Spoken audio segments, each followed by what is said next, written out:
As an expert in zero-waste agriculture, Usman saves cost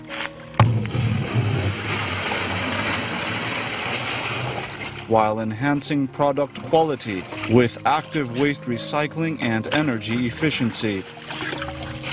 There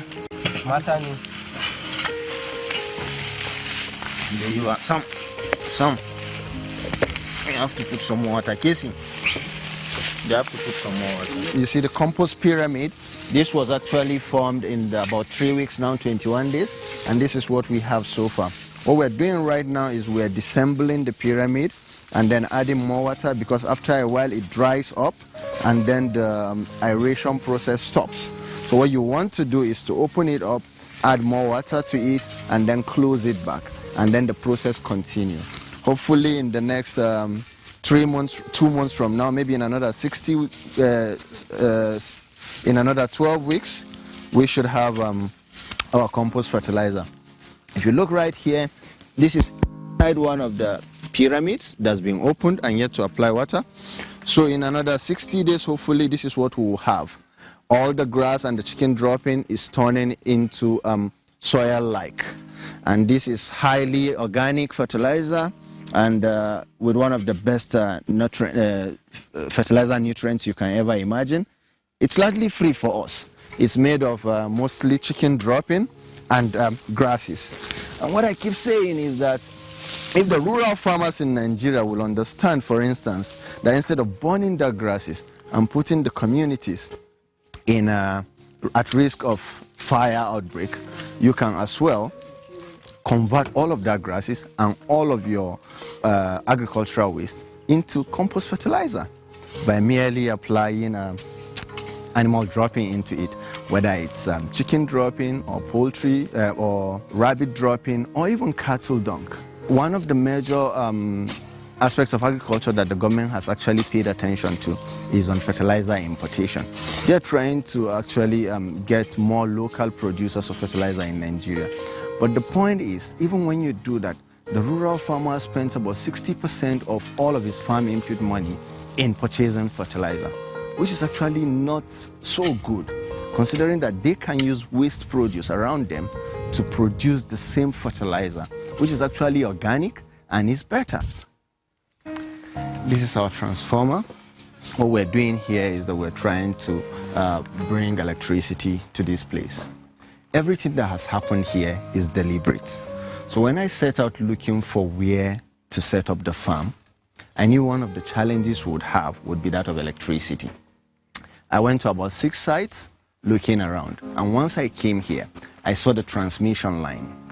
So because I actually did a master's in energy studies and I understand how the electricity system works, once I saw the transmission line, I know that I will be able to have availability of almost 24 hours power service here.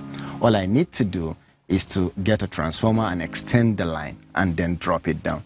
So what we have done here is not only going to serve us or our operations, but it's also going to help the local community.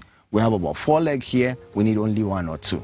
We're actually working on giving 2 lines to the local community. This will help solve their problem of electricity, will help young children with their studying. So we could have gotten 100 kVA, but again, that's deliberate. So we got 200 kVA, because whatever we're putting here, that's more than enough for us, and also that's enough to take care of the local community. And that's my whole intention, because I want the community to see us as part of them, to see this project as part of their project.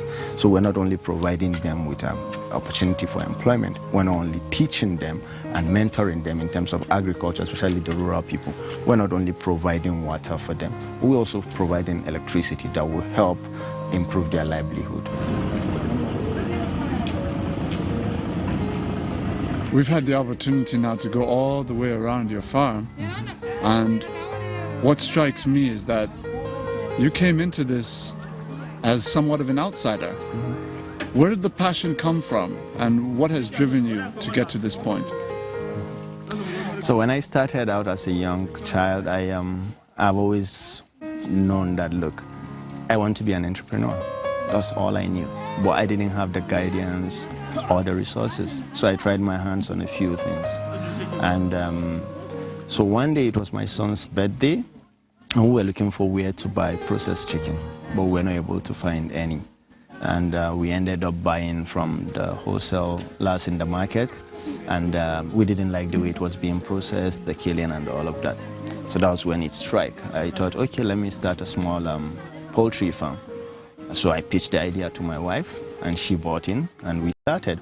But then soon enough, as I continued to study and read, one thing I realized is, look, my entire background is business administration, my first degree, and then an energy finance master's. And I thought, no, I really need to study this. So I started studying up poultry. And I had, my wife would joke about it at the time. She would go like, that's your farming Bible. And I would study and study and study. So once we set up and started, we kept pushing. But soon enough, I realized we needed to do more. Go beyond just poultry farming, look at other aspects, and then we moved to becoming an integrated farm. And then when the Mandela Washington Fellowship opportunity came for me, after returning from the US, I realized, look, it's more than just being an integrated farm. So we are moving now to the next phase, which is the zero waste agriculture. And most importantly, also I'm focusing on training and mentoring young people to do more.